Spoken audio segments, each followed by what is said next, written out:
Bifocal Chapter 24. J. It was good that practice was over. My stomach was queasy and my legs were still burning. Last night's wind sprints hadn't really helped, and the lack of sleep had definitely been a problem. It wasn't just that I had gotten in late, but that I couldn't sleep when I did get to bed. It was mostly the leftover adrenaline, and there was plenty of that floating around in my system. The whole night kept playing around in my head. Parts of the night had been fun. The last part, the pot through the big glass window, had been awful. I don't even want to think about it.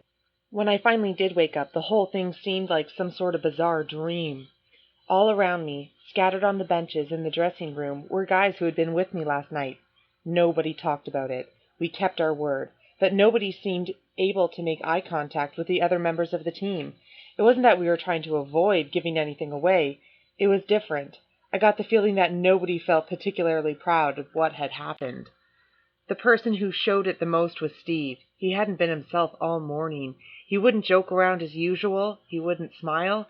A couple of times he jumped on people who tried to kid around, people who weren't there last night. He sat by himself in the far corner of the room and finished dressing. Then he put his cleats into his bag, got up, and left without saying a word to anybody. I shoved my feet into my shoes, grabbed my clothes, bundled them up in a ball, and ran out after him. "Steve!" I yelled down the hall. He stopped and turned around. He nodded, but there was no smile. "Pretty rough morning after last night," I said. "I don't even want to think about last night," he said.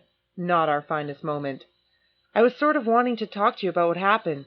He looked around. There were people all around. Not here. He walked down the hall and I trailed after him. We headed out the door and didn't stop until we were standing alone on the track. "What do you want to talk about?" "I don't know. It just really bothered me." He laughed, but it wasn't a happy laugh. "Join the club. It just got out of control. The eggs were one thing, but the pots? That smashed window? I couldn't get that out of my mind last night," Steve said. "I felt bad. She didn't deserve that, and neither did her family." "She? Whose house was it?" "That girl. The one Kevin was arguing with." "What girl?" "The one from yesterday. The one with the black burqa." "Xana?" I gasped. "That was Xana's house?" "Keep your voice down," he snapped. I couldn't help but picture Xana and Haroon inside the house. Were their parents there? Did they have other brothers and sisters? Was anybody hurt? "I didn't know," I said. "Me neither.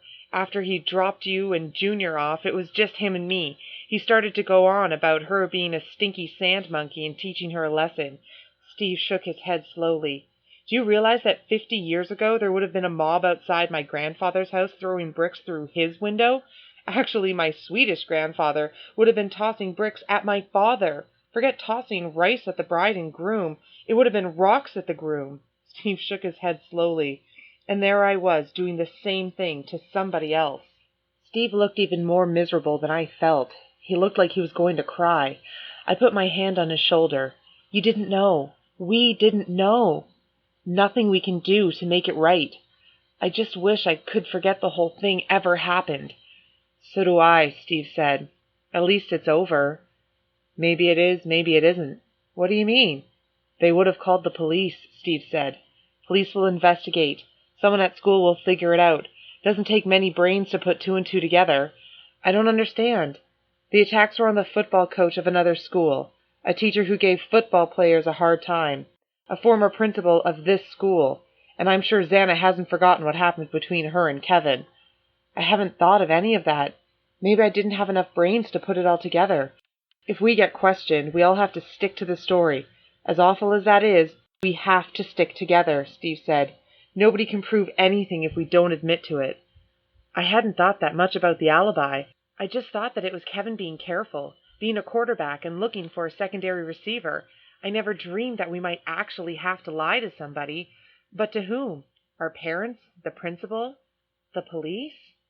"I don't feel any better about it than you do," Steve said. "But what good would telling do? It wouldn't change the trouble we've caused. It would only mean more trouble for all of us, right?" Reluctantly, I nodded. "We're a team. We have to stick together," Steve said. "See you at lunch."